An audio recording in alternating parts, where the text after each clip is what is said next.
Eh salut! Est-ce que tu te souviens de ta première console et de ton premier jeu vidéo? Si tu t'en souviens, mets-le-moi en commentaire. Moi, je m'en souviens comme si c'était hier, le 25 décembre 1990, pour Noël. Et je recevais en cadeau la Game Boy DMG01, plus connue sous le nom de Game Boy Fat. C'était le pack Tetris.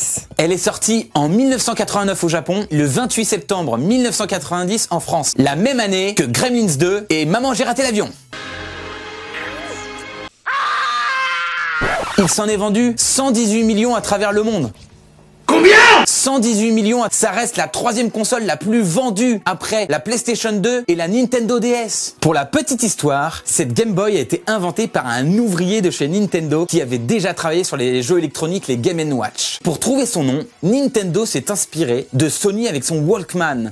Dis-moi pas que c'est pas vrai. Ils ont remplacé Walk par Game et Men par Boy parce que la console était destinée aux jeunes garçons. Avec seulement 4 piles, on pouvait jouer 30 heures de jeu à la Game Boy. Un record à l'époque. Contrairement à sa concurrente, la Game Gear, qui lui avait un écran couleur, on ne pouvait malheureusement jouer que seulement 4 heures avec 6 piles. Ces gars, c'est plus fort que toi. La bouffe pile qu'on l'appelait à l'époque. Oui, Nintendo a privilégié le temps de jeu par rapport à la couleur. Entre 1990 et 1995, Nintendo a eu la bonne idée de sortir des Game Boy de différentes couleurs. La classique, la grise, la verte, la rouge et ma préférée, la transparente. Et ça, c'est un modèle custom avec un écran rétroéclairé, comme ça je peux jouer dans le noir. Mais il existe des modèles beaucoup plus rares. Par exemple, ils ont sorti un modèle Toyota avec juste le logo rajouté. Celle qui coûte le plus cher, c'est une Game Boy en or 18 carats avec son écran serti de diamants. Elle a coûté la modique somme de 30 000 $ à l'époque. Pour compléter ma collection, il me manque que quelques couleurs. Il me manque la jaune, la noire et la bleue. Bon, bien sûr, si vous avez celle en or, je suis preneur aussi. Tu peux te brosser, Martine. Allez, maintenant, passons au top 5 de mes jeux préférés Game Boy. En 5e position, l'incontournable Kirby's Dream Land. En 4e position, mon aventure de cœur, The Legend of Zelda. Le héros ne s'appelle pas Zelda, il s'appelle Link. En 3e position, un super-héros que j'ai adoré, d'ailleurs, ma casquette le prouve, Megaman.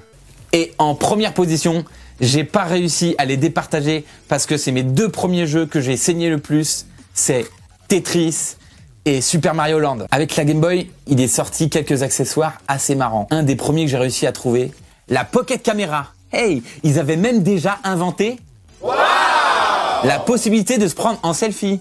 Hey.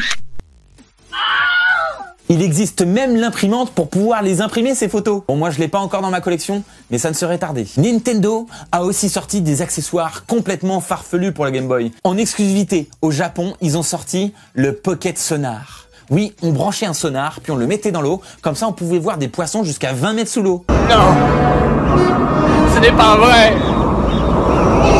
C'est impossible. Bon les copains, moi je vous laisse, je retourne jouer à Tetris.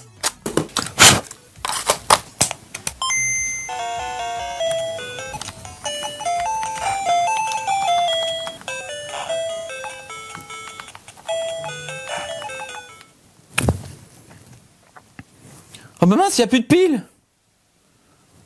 Bon bah c'est pas grave, je vais aller à Action en acheter. Allez, salut les copains.